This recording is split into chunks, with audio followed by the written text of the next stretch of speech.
Okay. Let me pin both of us.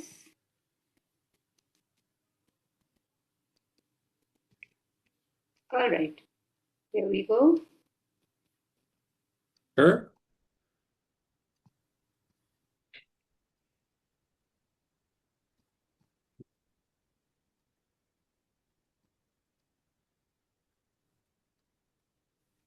Okay.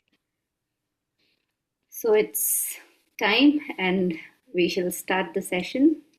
Hello, everyone. A very warm welcome to all of you on Little Leaps platform.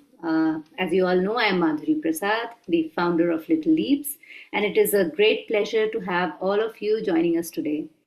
Whether you are a parent, educator, school leader, or simply someone passionate about children and their development, thank you all for being here. At Little Leaps, our mission is to bring together the voices from around the world.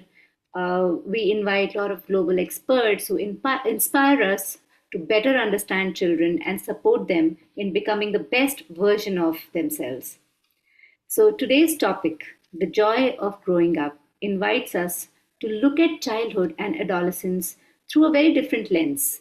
Growing up is often seen as a race toward achievement or adulthood, but Montessori reminds us that every stage of development has its own beauty, purpose, and joy. So, when we understand the child's developmental needs and prepare meaningful environments and trust the natural process of growth, we can truly accompany children on their journey rather than simply direct it.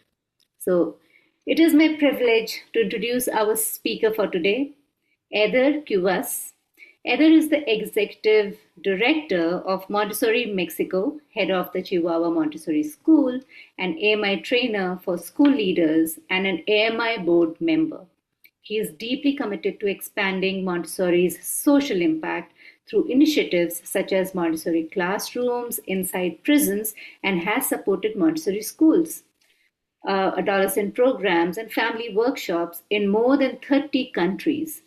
With academic backgrounds in physical education, sports psychology, and education, along with AMI Montessori training in both elementary and adolescent levels, Eder brings a unique perspective that connects child development, education, leadership, and community. His years of experience as a university professor and his ongoing work as a consultant for Montessori sports further enrich his understanding of how children and young people grow, learn, and flourish. So we are truly honored to have you here, Eder. It's such a pleasure to have you with us.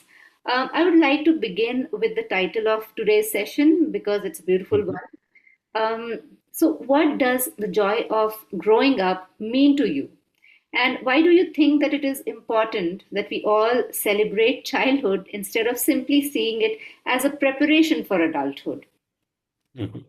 Well, but first, thank you. I'm really grateful for the opportunity to talk with you and with the audience about this important topic regarding childhood, adolescence, and human beings. I think is we never talk enough about how important is the first years, especially of our lives. So for me, it's really important to recognize the joy during this process. The joy not just for children in this case, but the joy for adults as well during the process.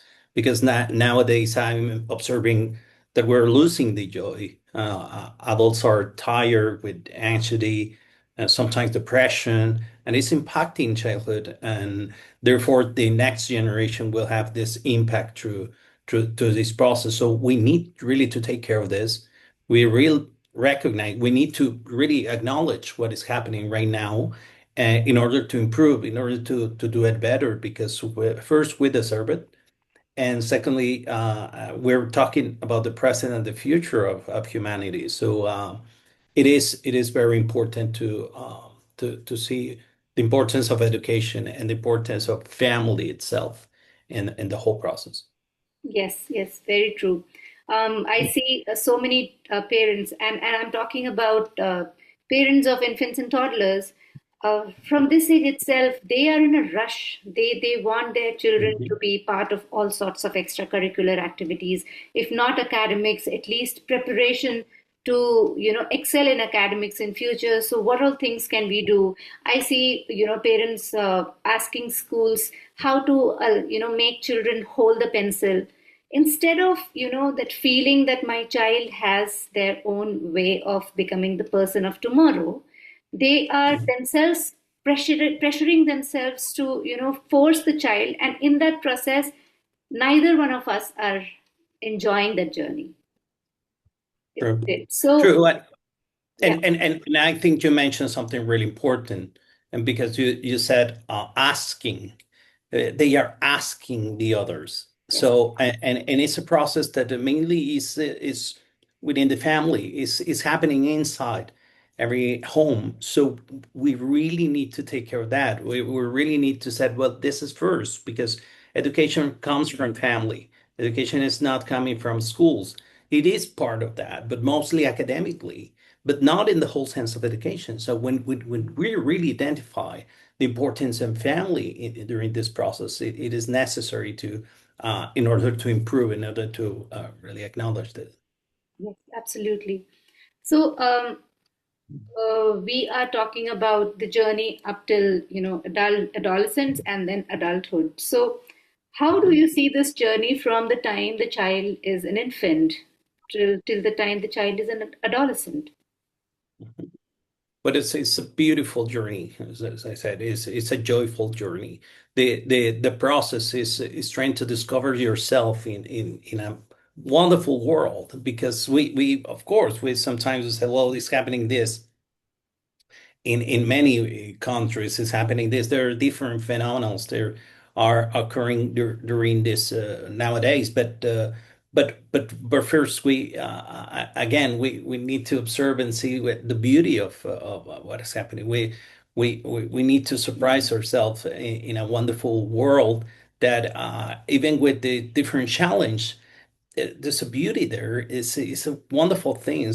Even this having this connection with you, that you're in totally the other part of the world, and we are doing this kind of conversation is truly amazing. The technology has this part, of course, that the beauty of helping us to be connected, and at the same time to really create a wonderful things.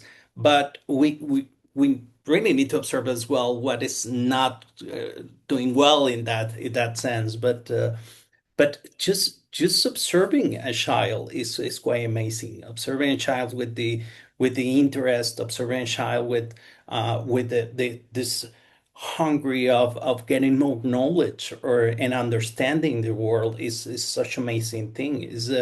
It surprises when we are observing that process or even interactions. I really amazed when a child is with another child and they never met, and suddenly something happened and they're doing this communication to looking for having some have fun and playing games and just conversations. It's quite amazing. It is quite natural connection that we can have with the other, and I'm really surprised by the way that this is happening, and the humans are developing in such a wonderful way. So for me, the life itself has many stages, as we know, but the childhood is it takes a tremendous effort, of course. When we said in terms of parents, is physically a lot of demanding time and a lot of energy there.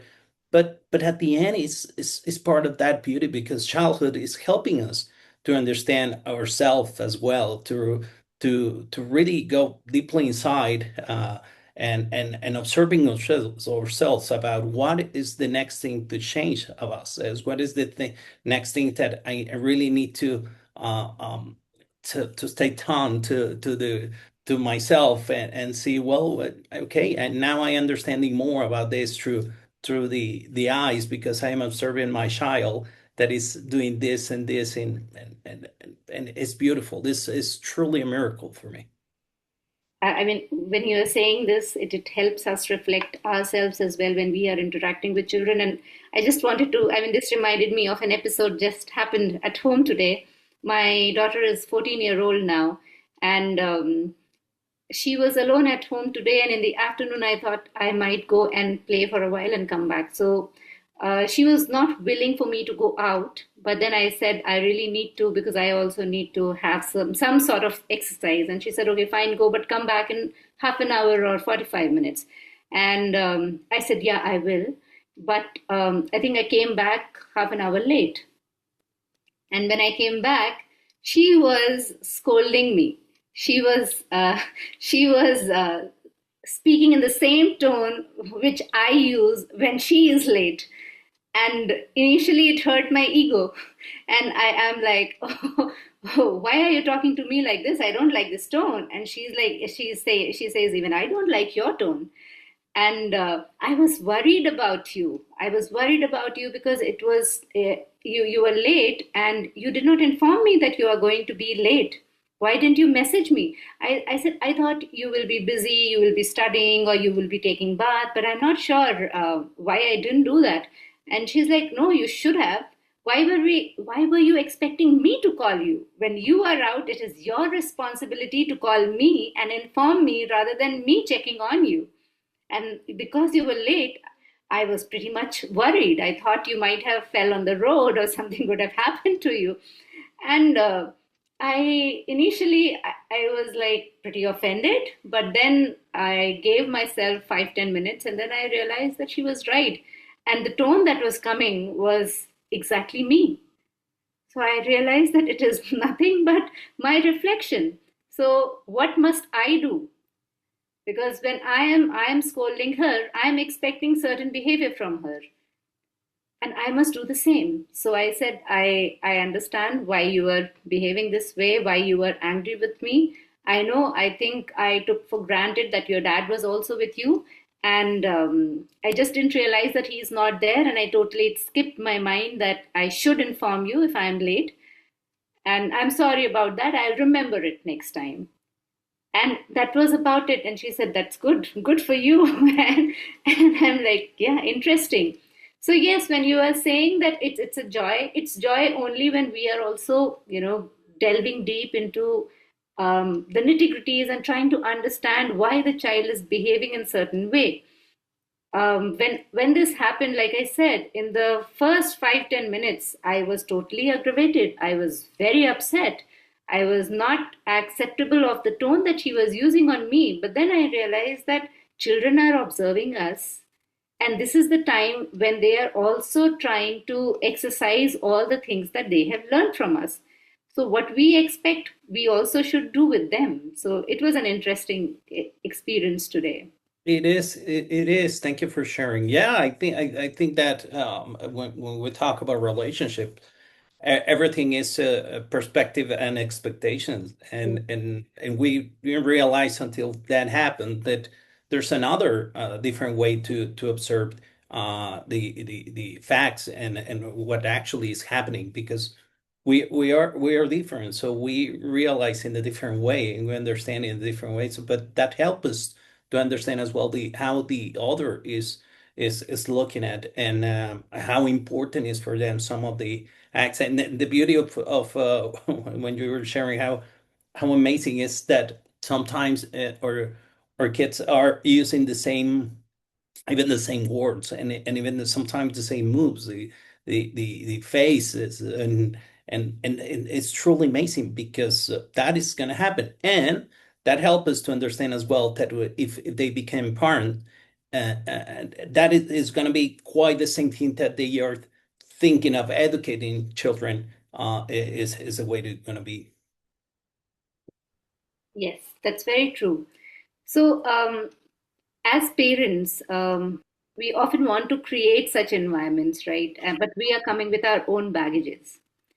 In such situations, how can families create a home that naturally encourages these kind of independent thoughts and let them exercise their way to express themselves, Mm. and turn these experiences into meaningful experiences? How do we do that? Well, when pandemic strikes us a few years ago, I was reflecting exactly about that because what happened was just being there at home, and it was really hard as well because it was no chance to go out and to have another kind of activities or in the natural way that society moves. So I create an educational decalogue of living together at home. And because I was trying to summarize some ideas about the importance of education there inside every home. So I create this, and the first aspect that I put it there was order. That there are places for everything and every activity inside our houses, and there are times, of course, and moments for doing them, and the activities follow a sequence and aren't finished until everything is back in the place, and the same thing happened for playing games or cooking or cleaning or the different tasks that are around houses. So it's important to give order because that's going to relax the uncertainty of what's coming next and what other kind of things. And order is something really truly important for our minds. And the second aspect is minimalism, because that keeps only what works and what is the most appropriate and useful for the child's age. The most important thing is to have a few things that can be used frequently. We know, for instance, one example is that a few decades ago, it was just one TV for all house. So we need to share times, and we need to negotiate with the others about what kind of show or program we're going on watch.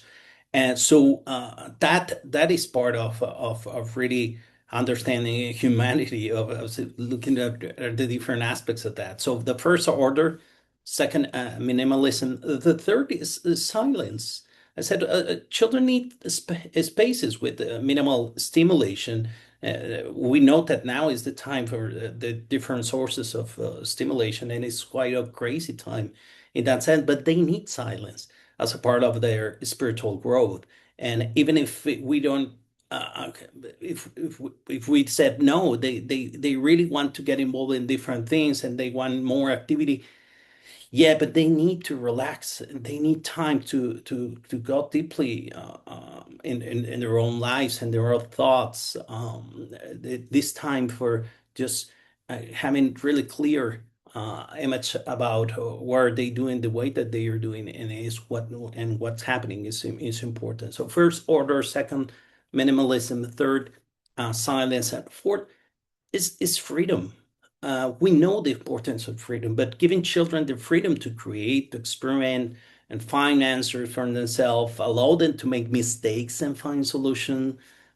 It's a really it's something that we need to use. That freedom is important to realize how to you they are gonna get connection through the actions, but the consequence of that actions are important to really acknowledge and get the credit or really having the consequence of that. So order, minimalism, silence, freedom.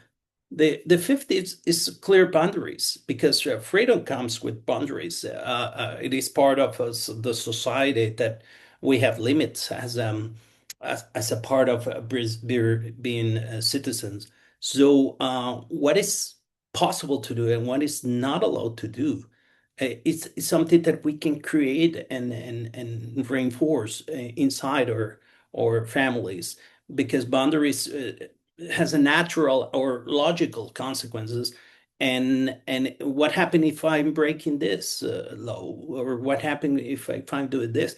And with that part of boundaries, I really like to mention that um, one for me, something to share as a parent is we need to take in consideration one important aspect. Maybe if they broke something, maybe a glass of water that I have here right away, maybe they just push it in some way that is breaking it different pieces, and it's all over the floor. So there are two questions for me that are important when something like that happens. The first one is, are you okay? So the first one is safety. Is that you are okay, that you nothing happened to you. That's the first one. And the second aspect around that is, what are you going to do? So it because it's not that I create this mess. It was something that happened because your action. So action has consequence of that. So first is looking for safety. Second is responsibility. The second is taking actions, taking really ownership of the situation, and then do the next part that comes to you. So order, minimalism, silence, freedom, boundaries. And then the sixth is activities that involve being together. So throughout the day, there are times to do things together and other times to share the space, but with individual work or individual hobbies. So there are times to be together and it's times to be alone, and respecting that as a family, it is really creating this environment that understand that that happened in life in general. So we need to have time for us and time for to share with the other, and this involves as well, um, important to mention, when in families, having time has with your partner, having times as this is just time for dad and mom. So it's time that we're going to have dinner, special dinner, or maybe we're traveling together for a couple of days. We're going to another place, and I'm going to share one story, or personal story, because when I'm been married by 12 years, and I remember the second year, it was really it was really with a lot of energy there, because we were parents really quickly after we got married, with two, one daughter and one son. So and and I said, well, we need to take time for us. We was really crazy times when one is crying and the other one was my wife was feeding the other one, and we just crossed in the middle of the night and said, she's okay, she's okay, yeah, so let's go to sleep. And I said, we need to really relax. We need to take time for us. So I decided to buy tickets to New York, and we went to New York. But mostly the whole trip for my wife was a nightmare, because it was like, what happening with them, and what are they okay? The little guy got sick, and it was. But and suddenly after the third date, it was 4 days. The third date, she said, "Why were we are doing this? Why we decide to do this? We should be there." And I said, "Well, we're doing this for them." She said, "What?" Yes, because if we are okay, they will be okay. So we need to take time for us. We need to really having this relationship really well, in order to be father and mother, in order to be partners in this, because that's the part of the beauty of living together and creating this family. The family needs that kind of time for each one, but with the others. So again, I'm trying to recap. Almost done with that. First, we said order. Secondly, minimalism, silence, freedom, boundaries, activities that involve being together and being by yourself. Then the seventh is the areas of interest. So, because every child likes different things, and dedicate time to each child, taking into account their individual interest, is important. So, we usually said, well, let's do this. And maybe they don't want that. Maybe it's just because you want it. You want to watch a movie, and it's your movie, not the movie that they choose, or the different things. Sometimes you need to sacrifice, let's put it that way. At the time, he said, well, I don't like this activity, but he likes this activity, so let's play this, or and it's time to do this. So I got the tea ceremonies sometimes when they were young, or I was playing on the floor with another kind of activity, and the or they I got wet with something. So it is their time. So we really need to give that. The next part, the eighth, is respect. Respect the child's decision not to start an activity, but remember that if they choose to begin, they more finish. Respect the child's wishes, and it is really hard because it's one word that is around all this and respecting. And if they are having the election of something, whatever it is, we always want the control of the situation, and it is really hard for our parents to give respect, and because we want that control of the whole situation, and that is really superficial. That is really just in our mind because we have no control of the situation. The easiest thing is, for instance, what happened during the mornings at the school, because we don't know about the secret life or children's there. We don't know exactly what happened during that time, and we want to know. And usually we ask them when we met after that time. We said, "What happened? How was your morning? How was it at school?" And they said, "Fine. Yeah, I did great." I said, what else? I want to know. I want the control of this. I want to know if you suffer something. I want to know if you have fun in something, if you learn something. But that's a secret life, and that's part of the beauty as well. We have our own lives, and we know that that's true. It is impossible to know any situation around this. So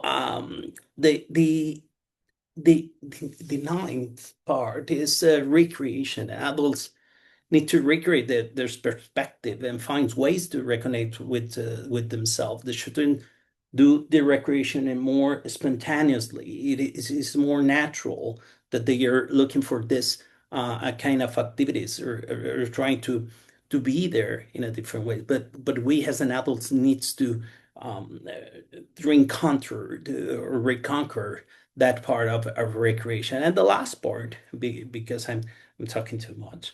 The last part is living in the present, and it's a beautiful gift that childhood is giving us. Live in the present. Let's take advantage of living in the present and nurture relationship to emerge as stronger and a strength ourselves as a society, and the difficulties that as an adults we're facing to live in the present. We usually in our minds it's going through the future, what's happening now, and what comes next, and what are we having for dinner, and at the early morning we're thinking about that, or and it's amazing that it is really complicated to say well, just living the present is a complication. In childhood is like that.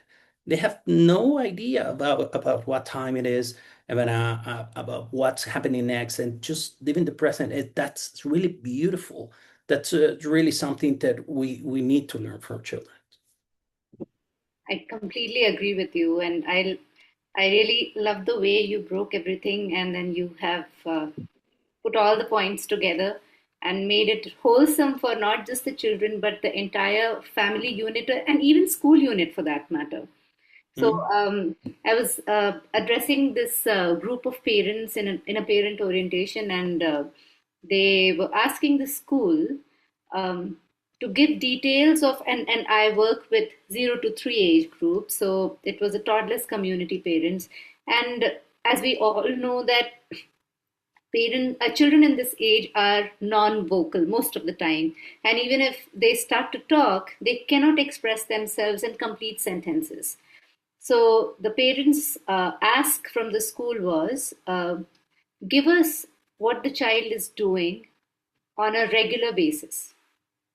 Now, we asked them why, because we will definitely update you um, at regular intervals, but not really every day. It is not possible, practically possible, because first of all, you will not see a significant change each day, especially in this age group. also in later, but definitely in this age group, it's very difficult to see the change because children are completely focused on one task until they master it. So it can take days, weeks, or months also when they are repeating the same activity over and over again, and we cannot say the same thing every time. So we will definitely update you. The parents' concern was no, we want to know because we want to help the child at home. And when we ask the child cannot say anything. So we when we ask, how was your day? We want the child has nothing to say. They may say one word, but that's about it. So we want to know everything my child is doing. And my question to them was, when you come back from office, you have worked and slogged the entire day, and when you come back from office and somebody asks about your office, do you start briefing the entire day's plan, or do you just say it was fine? Isn't it? So, how do you expect a child who has not just developed the language also to communicate? They are internalizing everything. They can't even say fine, but you are expecting the child to come to a level which you are already, and you have taken some 20, 30 years to reach there. You are expecting the child when the child is all just two. So give time to the child. That was my suggestion to them. But having said this, they were still insisting on no, we want to, no, we want to. So we said, yeah, we will be helping you. But having said this, your the beautiful point that you made about consequences, the freedom and the logical consequences that the children go through. So it's the same with the families as well, isn't it? Now, I love the fact that you said when we offer freedom to the children, we also have to wait for them to see what the outcomes are going to be. If we don't give them that opportunity, the child will not learn to solve problems. The child will be deprived of making decisions. For example, the one example that you gave about the glass, when the glass shatters and breaks into pieces, yes, we spoke about the safety, but when we are asking them what is the next step you are going to do, we are asking them to solve a problem, isn't it? And when we are asking, they have to make decisions. What are the things they require to clean that space? How much time will it take? How can they ensure that they are taking care of the safety as well? So these things cannot be updated on a regular basis to a family, and this has to be internalized. So the next thing that you mentioned about the child, the space given to the child, because the child has to process the things that they have experienced, it needs also to be processed. And when we are not allowing them and we are constantly on and at it and on them, constantly interrogating, what are you thinking? And I have personally experienced it with my adolescent. She has been in a Montessori environment till elementary, and now she has moved to a regular school. And I also see the fact that when she was young and I started to, the same thing happened to me as well. I used to ask, how was your day? And she would say, fine. And I was not able to understand why is she not sharing what she does. Then I realized that when she is in school, I am also away from her. And I'm also doing things in her absence as much as she is doing a lot of things in my absence.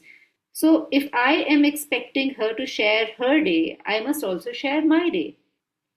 So I started it, and then I saw that she would enjoy sharing things eventually because she felt like, okay, it's a way to connect with each other, and it is my responsibility because my mom is also sharing her day when I was not around. So that's how we started telling. But now that she has entered adolescence, it's not there anymore.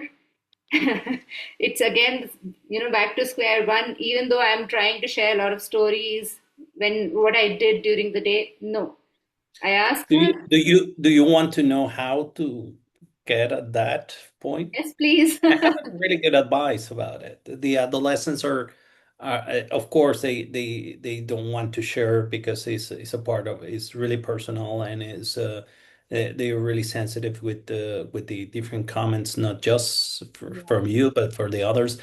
But one thing that I learned that I really advise the parents is and this is a superpower, okay? So just use it well. Um, they need to they need to do some activities with their hands, like cleaning, cooking, painting, everything. When they are doing that, they can stop thinking and saying things. So if you want to know more about them, do cooking together, cleaning together, painting together, doing whatever action it takes together, because that is going to help them to not blocking their thoughts. They're just talking without recognizing that they need to stop. So that's the first thing. That's one advice. The second advice is because they are in that stage when they want to go out with friends and having fun and other parts. So I always said, well, do voluntarily. You said, well, I will drive you to any place, and you pick up their friends and the others, and just listen the conversation. Don't interact. Don't even do like the funny parent and play music. No, no, just be there driving and just listen because they think that you're not there, so they are not blocking their thoughts, and that's really helpful. And don't interact. Don't interact. Just listen. Even if you're really worried about what you're hearing, don't do anything. Just keep driving. And that is going to help you to understand what are the kind of relationships that they are having, what are the kind of friends that they are having. So that is really helpful. Those two parts are important, and try to do it often in order to understand more about your adolescent. Yeah, that's interesting. And now that you are saying, I mean, subconsciously, I do some of the things, but not all the time. But yes, you are right. When we are doing stuff together, be it cooking, be it, art and craft, or cleaning, or arranging the house, yes, that's when we bond together, and there is a lot of there is a flow of conversation. It's a But flow conversation, yes, true. and the And moment, and the third aspect that I forgot is if you want your adolescents to share, you need to model. So you need to share. Oh, I remember when I was young, I did this. I was wrong when I this happened, or did you know that this happens to me at your age, and it was incredible, and I felt this way, and because you are sharing. So if you want them to share, you need to start first. yes, yes, absolutely. Yes, you are right. And each time I have seen this, whenever I have done this, I see a response. Otherwise, it's absolutely blank. It feels like we are speaking to a, blank wall or nothing, no response at all. And as you said, yes, children do need their time. And I see lately that it is not just the children, it is also us adult who need space. We need space as well, not just from our children but also from each other. As partners, I can see that we need space from each other at times, and not because we hate each other, but as you said, very rightly said, in fact, that that space connects us better. But when we are onto each other all the time and invading each other's space, I think there is more of rift and conflict than when we are giving more space. So I also have experienced and felt that when we are giving the space to us, it's easier for us to give the space to our children as well.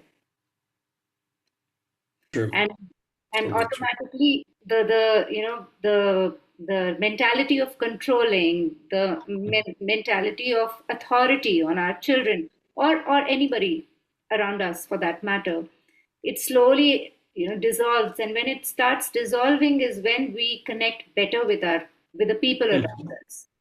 mhm. Yes. So we spoke about order, we spoke about minimalism, we spoke about freedom, we spoke about boundaries, we spoke about consequences, we spoke about time, giving space to each other, we spoke about respect. recreation, and living in the moment. Mhm. There is one question that I wanted to ask.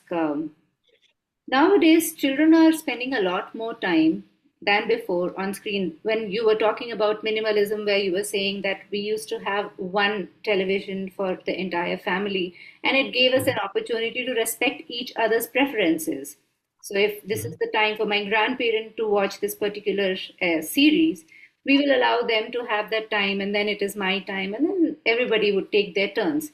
So, it was a good way to understand each other's likes and dislikes, each other's preferences, and that also gave us an opportunity to respect each other. I Mhm. think minimalism also somehow helps people to give that space to one another. Don't you think so? Now, Mhm. in the time where there is abundance, where everybody has a screen in their hand now, and Mhm. especially children as young as nowadays, I see toddlers and infants, uh, infants are in the strollers and they have phones in their hand. So, in such a situation, how are we going to make it minimalistic? It's a really good question, because it's a challenge.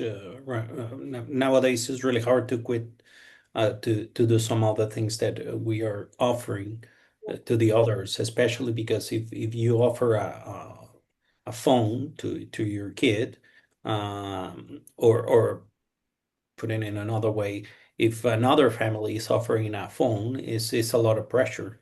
So we do have a lot of social pressure, regarding raising our children, and but the most important part is saying what do you want, and where do you prioritize as a part of education.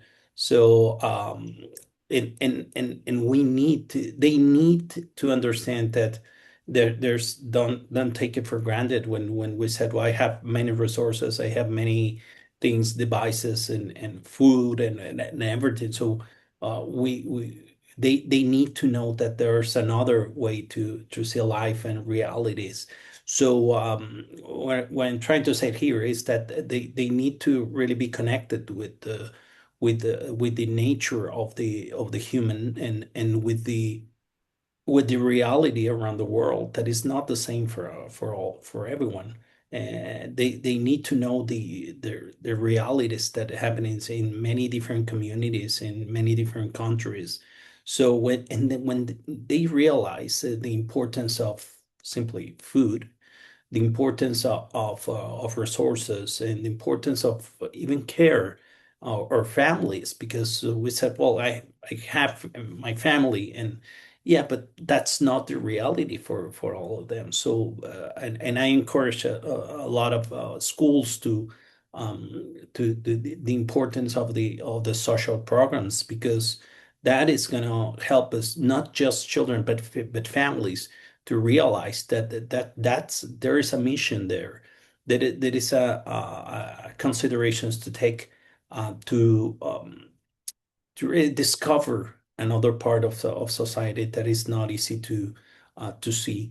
And when we realize that, that changed a lot of the way that we're thinking about the abundance that you mentioned, because they're looking with the different eyes, understanding the beauty of and just being grateful about what is happening to me, and honoring my family, because I do have those resources. That is not easy, and it's not for all. So so gratefulness is for me something that we need to encourage in our own families. Again, we take it like, you need to give me this, and you need to tell me this, and you need to do whatever I'm saying, and that's not true. So we need to give another kind of order to this way to thinking, because it's really dangerous. It's truly dangerous. Having this eminence is not. It's saying, and it's I, I I just want to share one quote that, because it's one of the most important quotes for me in terms of Montessori. Montessori mentioning education and peace in around the middle of that book. She said the real danger threatening mankind is the emptiness in people's souls. The rest is a consequence of that emptiness. And always I always remember that quote because for me is this is happening because the abundance is really is not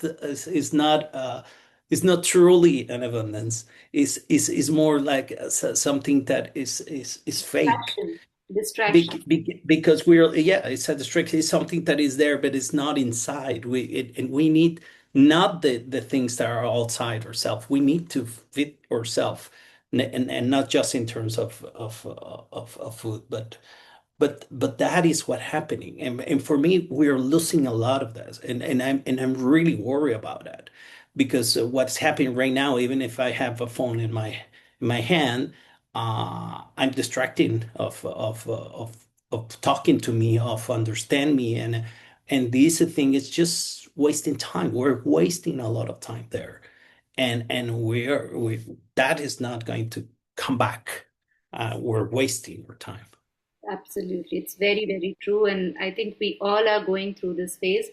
And yeah, the quote, the emptiness, the rest is the consequence of that emptiness is absolutely true. Um, that's what I see around me. And I Yeah. think everybody is seeing that.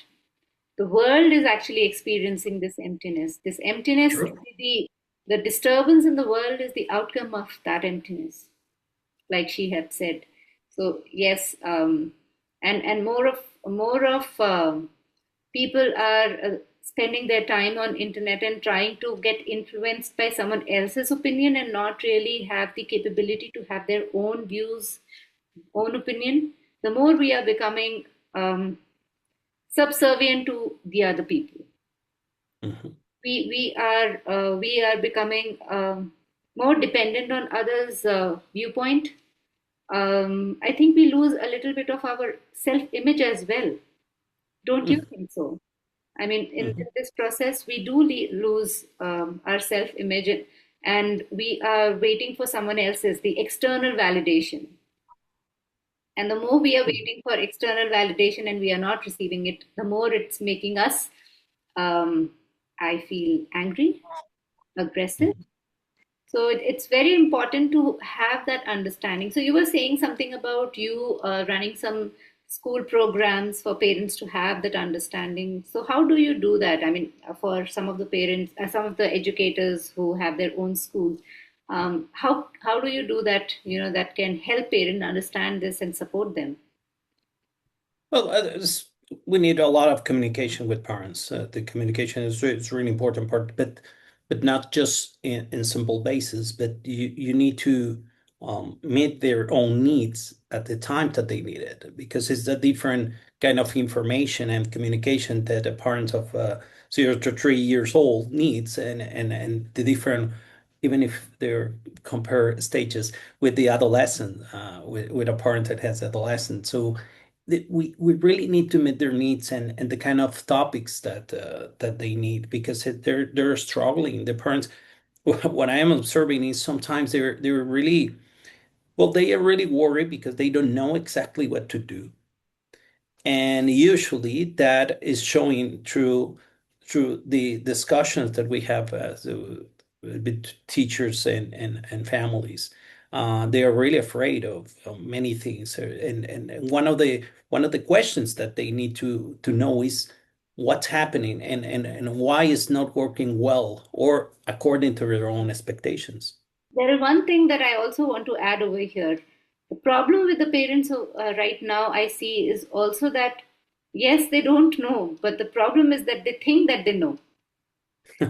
True, And true. that's because of so much, abundance of information available on social media in the name of parenting, and they are going through those reels and videos, short videos, and I mean, if you see on a surface level, there is a lot of information, And so much so that you feel that you are knowledgeable. I'll tell you one interesting thing, and it is very personal to me. And lately, I've been doing this because our country was in a little bit of topsy turvy. So I was trying to understand the perspectives of people, and I was also resorting to social media inputs.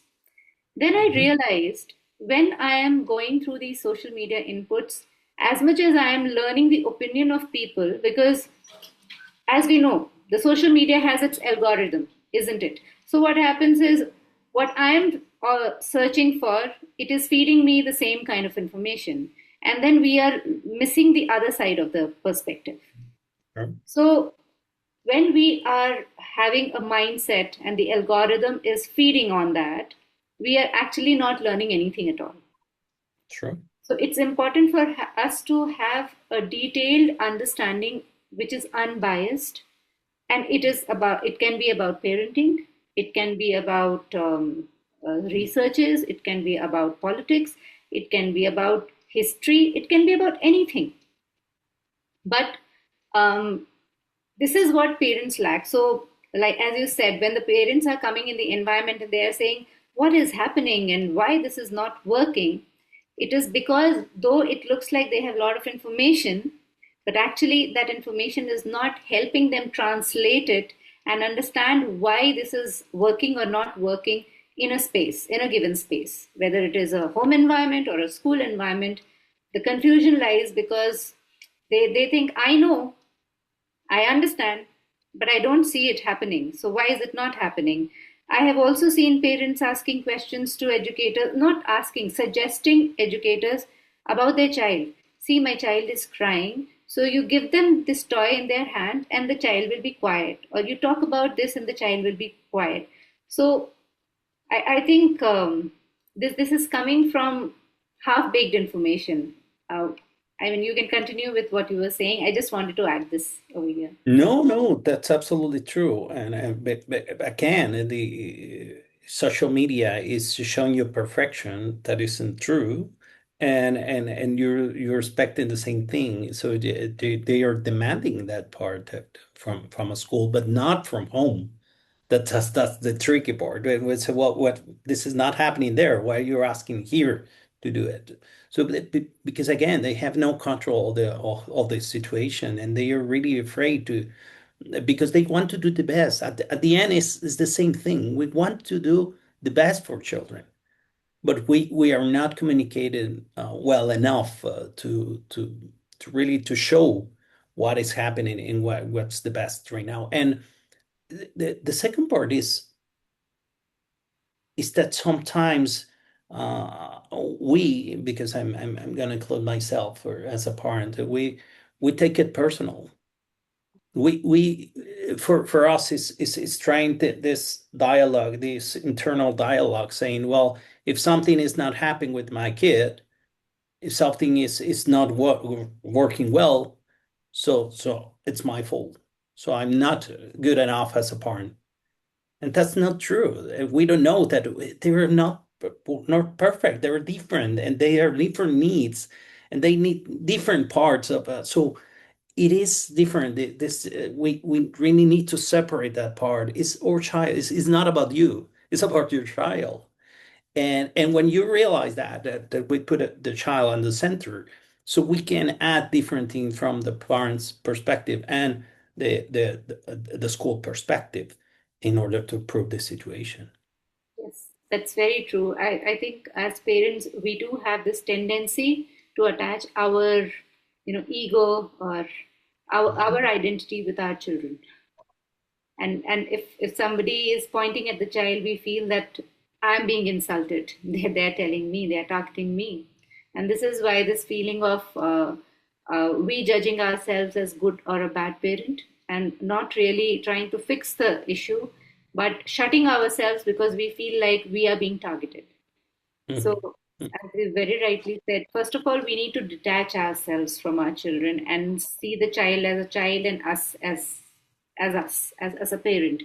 And then only I think we'll be able to fix the issues and bridge the gap be it with school or in a home environment. I think when we see the child as a child is when we'll be able to bridge those gaps, see what are the gaps, what are the things, the areas that needs to be worked upon, and that then we will be able to work wisely and be able to help the child holistically. But yes, as you said, it is very difficult for parents especially to take those inputs in a very right spirit at times. I completely agree with you. So um, we were talking about consequences, and we were talking about limits, boundaries, Mhm. setting boundaries. When we are giving freedom to the children, we also have to set boundaries, and boundaries should be right. Now, when we say right or corresponding boundaries, how are we going to understand what are right boundaries along with freedom? What are the corresponding boundaries? Because again, I'm referring to social media uh, information. There are different kinds of parenting. Now, there is something called soft parenting, there is something called conscious parenting, then something called positive parenting. So there are various ways in which also we are trying to, work with our children. And in each, I think the core is same, but the way they are presenting it becomes different. And that gets confusing for the parents to understand what can be those corresponding boundaries when we are offering freedom to the child. Now, having said this, there is another challenge as to what kind of freedoms to give in what age, how much to Mhm. give in those ages. That is something that I think parents need, and a basic understanding, a good foundation on that. So how do you, what do you suggest on this? Well, the observation is the key. You need to observe your child, your adolescents, and to know what they need. And this is going to be really helpful. This is the best tool that we have to understand what they need and the way that they need. I like to put it this example that is quite simple, but shows you a reality. I said that I have two kids, and I know to which one around 14 or 15, I don't know, I'm gonna give the keys of my car to start to drive. And I know that the other, even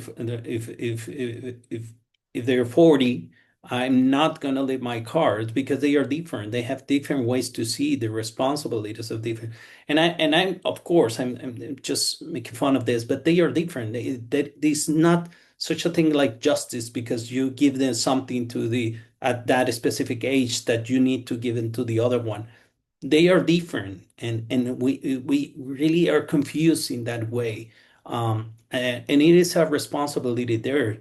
If you're providing something, it's according to their needs and not according to the age. And this includes education. Sometimes we say this is 6 years old. They need this. Why? Maybe they are not mature enough to do this. Why you're doing this? Were you given a cellular phone because he's 12 or because he's 15 or any age that you're choosing about that, and to the other at the same age? This is not such a thing like justice when we're talking about that. Is you need to observe if they are prepared, they are well prepared to that, and if they are not prepared, what are you going to do in order to them to be prepared about that. So that is the kind of things that we need to look. It's not taken for granted, saying, "No, this is going to be this way." We don't know if they are prepared, and we again we're trying to push so much the process of education that we really want to go really quickly to this process of raising a kid, and and and and sometimes we're trying to raising an adult, but it's still a child, and we know what happened with that because we I'm sure that we know some adults that they are adults just in a physical way, but they are not well prepared. They're really. they're really insecure. They don't want to take decisions. We talked about decisions before. Talk about having that freedom with limits. What happened with that? What they are not prepared to take to solve problems. And solving problem is like a muscle that you really need to work on that. And later that is going to come because now one of the special things that the companies are looking is people that are well prepared in self of solving problem, not to stay there and they feel guilty because they made a mistake. No, no, it's the next. You need to go to the next step that is trying to find solution, not to stay there on just blaming each other because something wrong happens. So that's the kind of things that we're observing now in different companies in different uh, places from adult life that yeah, that happened. Why? Because we are educating in such a way that we are overprotecting. So that is going to lead to a really insecure people that they don't want to take decision because they don't know how to take decision. And this is starting from just from the beginning, for the age zero of each human being. How to decide about the things that are according to the maturity, not according to the age. Yes, that's very true. So basically, you are saying follow the child and follow them by observing them. And it's not about age, it's also about their maturity, where when they are ready for some task to work upon or not. So even if two children are in the same age, they may not be given the same freedom to exercise on if they are not ready. Is this what Yeah. you are saying? Yeah, and this is comes again from the adult. This is not the child that they need to change. I really like to set that if every time that a father or mother decides to change or improve, the child's future is rewritten because it changed everything. It changed, but it's you. Is we are so we're working a lot trying to change the child that we need to look that we need to change ourselves. So I would make this comment to make it funnier, but I always said what I need to do when they ask me about an advice to change some situation with children. I said I think you need to go to therapy first. It's not about the child. It's the child is just revealing something that is happening inside your house. So it's quite different. It's about you. And then if when you're preparing, your child is just it's just a consequence of that he's is going to work. So what do you suggest? How can the adults prepare? Therapy. Yes, of course, but preparation of the adult is the instrumental tool in our Montessori philosophy. So, how do you suggest the adults, whether it is parents or educators or people around the child, it can be any caregiver or neighbors or relatives, um, what are the key things? I mean, we have lot many things, but we cannot go and ask anybody and any random person to observe the child because not everybody understands or will be able to observe the way we are expecting them to observe. So, what are the basic um, things that or traits that an adult can should have when they have children around them? How can they prepare themselves? I think the first thought is trying to find some activities that you like and you like to spend time doing it. There's one book that I really like is the theory is called Flow from Mihaly Csikszentmihalyi. Flow is really good book in the sense of how to get connection with yourself through the different activities. So you like sports, but do it.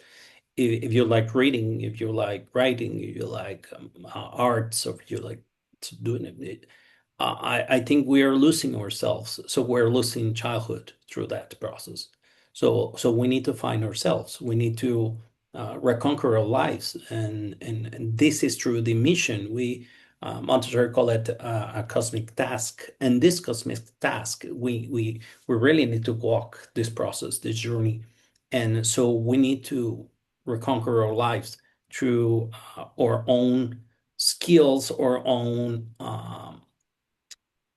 different activities that makes us uh, walk this mission that we have in life. So we need to do it in that way. If we are feeling really lonely, we need to find a way to get that connection with the others. And another suggestion is nature. I think in nature, we need to have time there to reconnect there. So go to the mountains, go to the Pacific, go to the ocean, go to the different parts that you know that you can connection.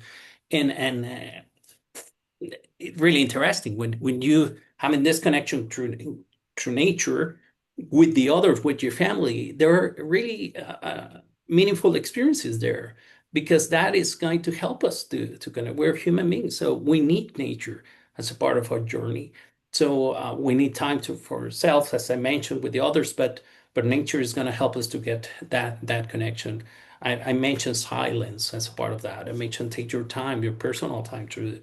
So we need to reconnect ourselves, and that is going to help as well. There's another book called it Lost Connections that I really like because that it was it's this author that it was looking through different countries. The what is the option instead of have pills or for depression and for and he got the connection with the different sources that helps you to avoid medication in that way and can be more natural in that sense. So he realized that the connection with others, connection with nature, connection with your own mission, that's part of the things that we need to take care. So I think it is again what we're living is a consequence of what is not happening.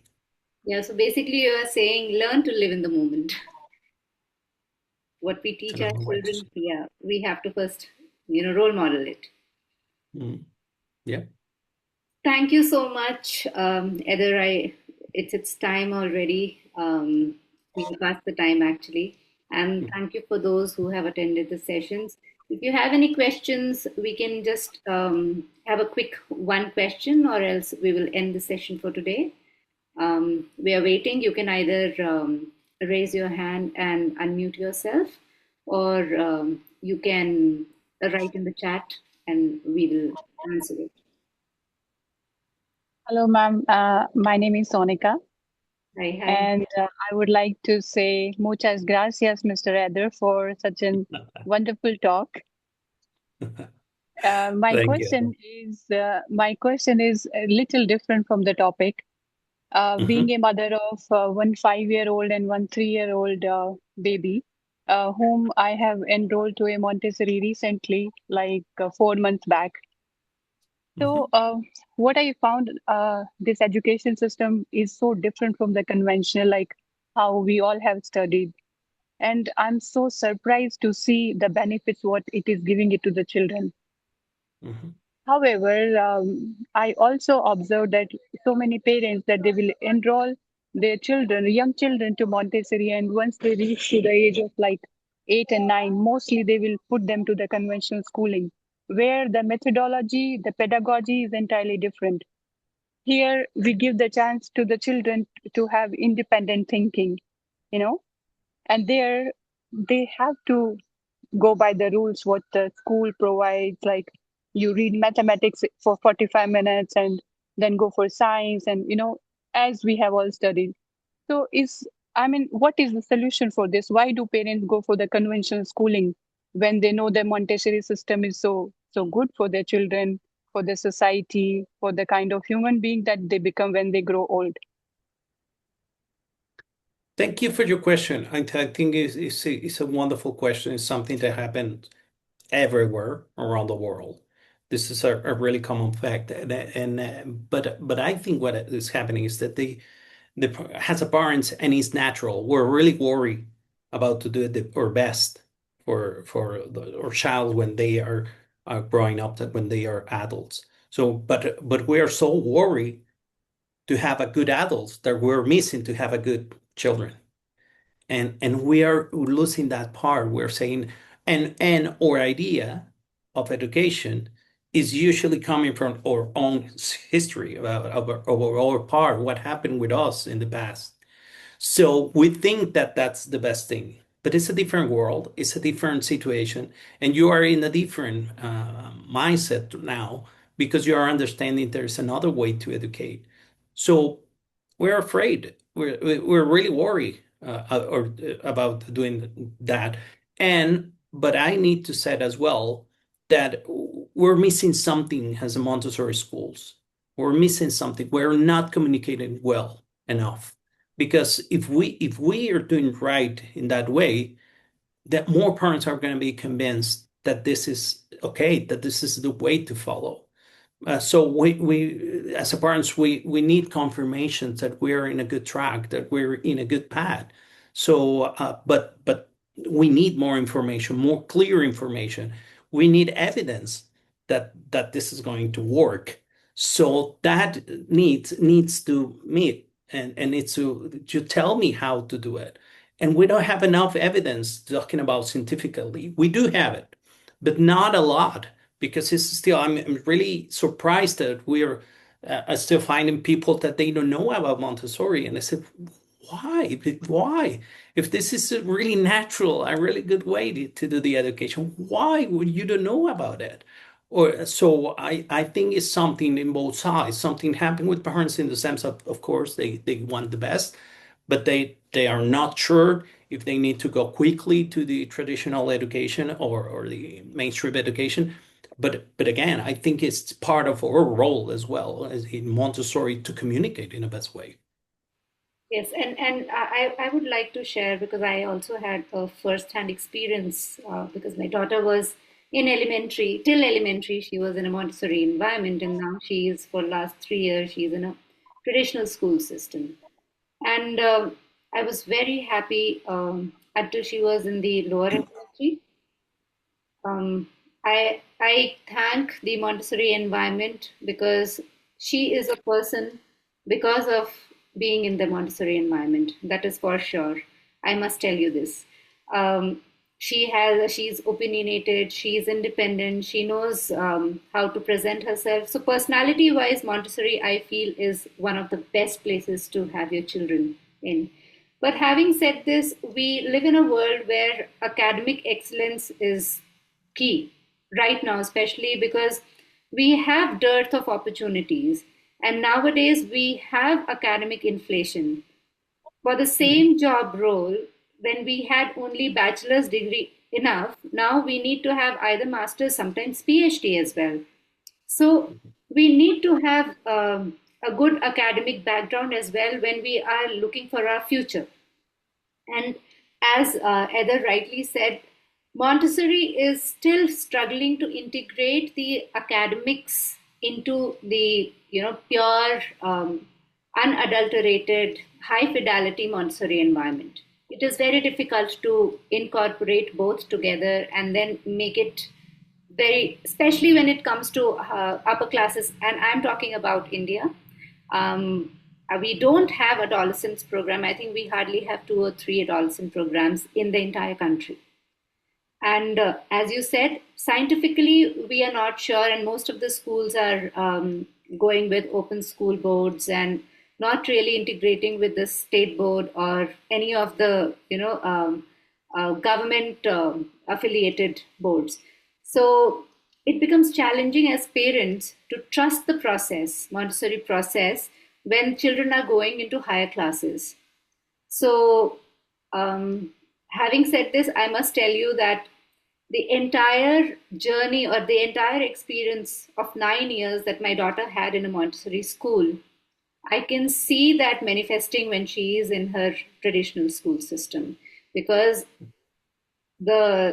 she was not into writing as much. Children in Montessori environment, even in elementary, they write only when there is a purpose.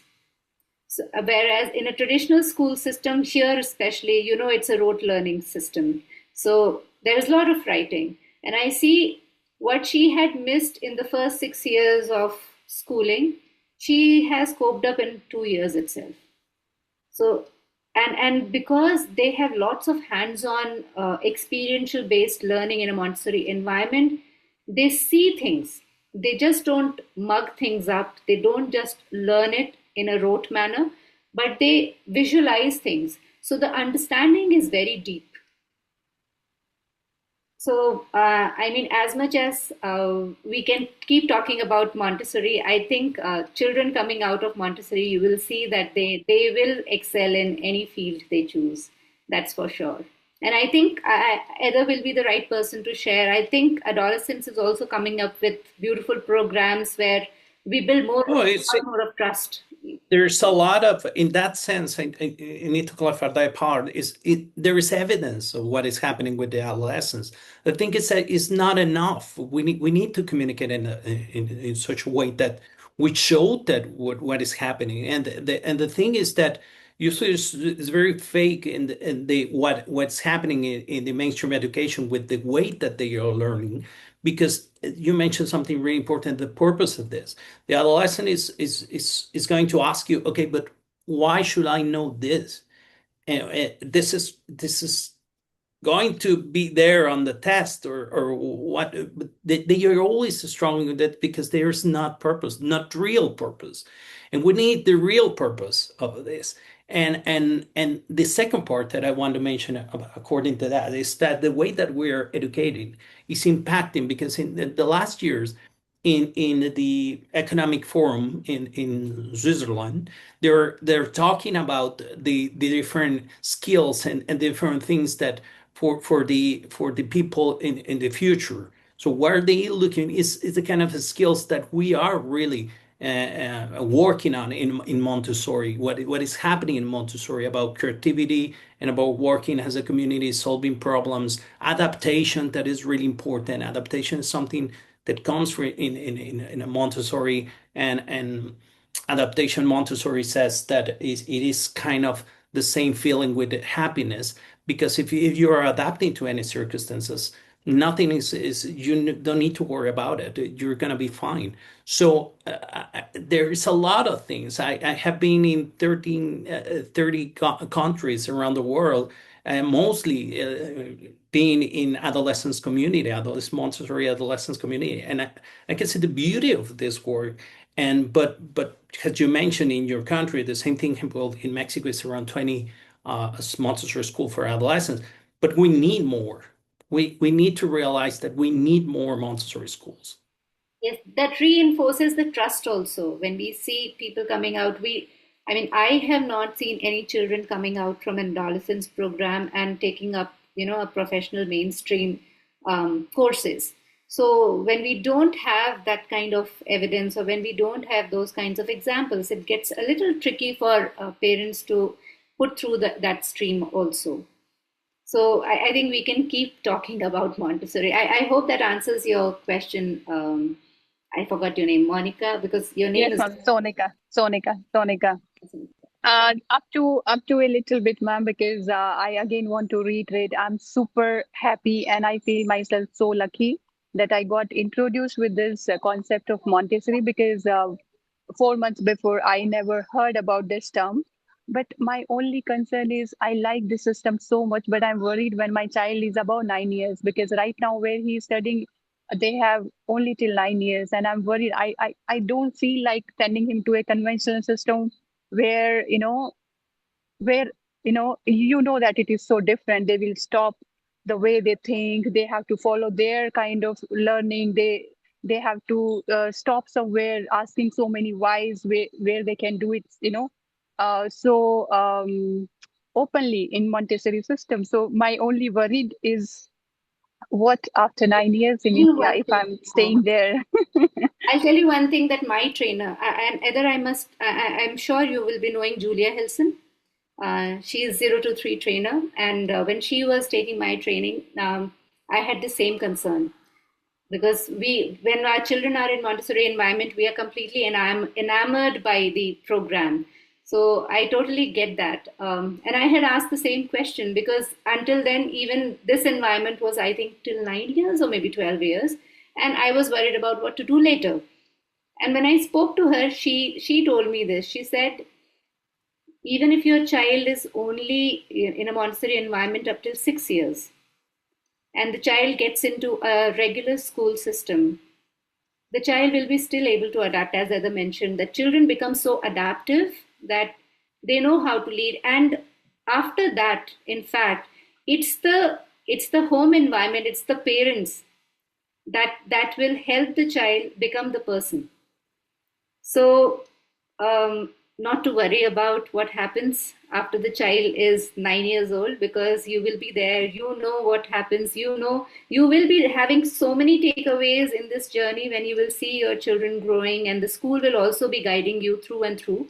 So, you will know how to help your child at home, and it will be you who will take care of the child in, later on. So don't worry about that. I'm, like I said, my first hand experience is such that children, I'll tell you one very beautiful thing. When my daughter left the Montessori school and I was dropping her for first 1 month in the regular school, I know how, the system is such that they are a little strict, they are a little strident, they do not respect the body space of children. They touch the child anytime without taking consent from the children. I was very, very nervous.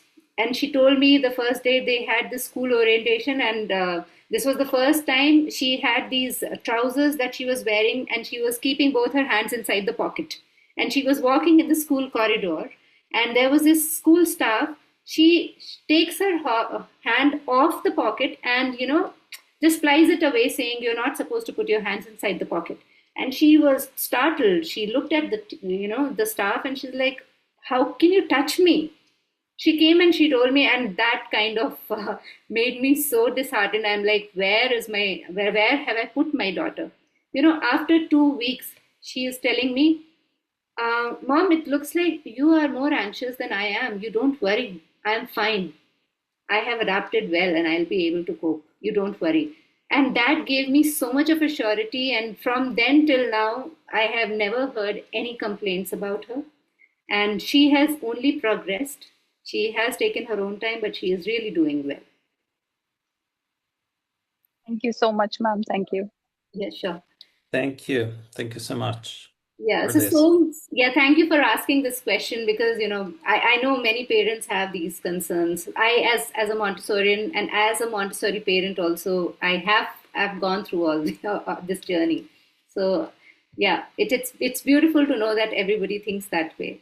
And as we all know that we can go on and on about Montessori, but now it's time to end our conversation. Thank you so Thank you. much for joining in today, and thank you all of you for participating. It was lovely, beautiful conversation with you, Eder, and Thank all you. of you have a good weekend. Thank you once again. Bye bye. Thank you, ma'am. Thank you.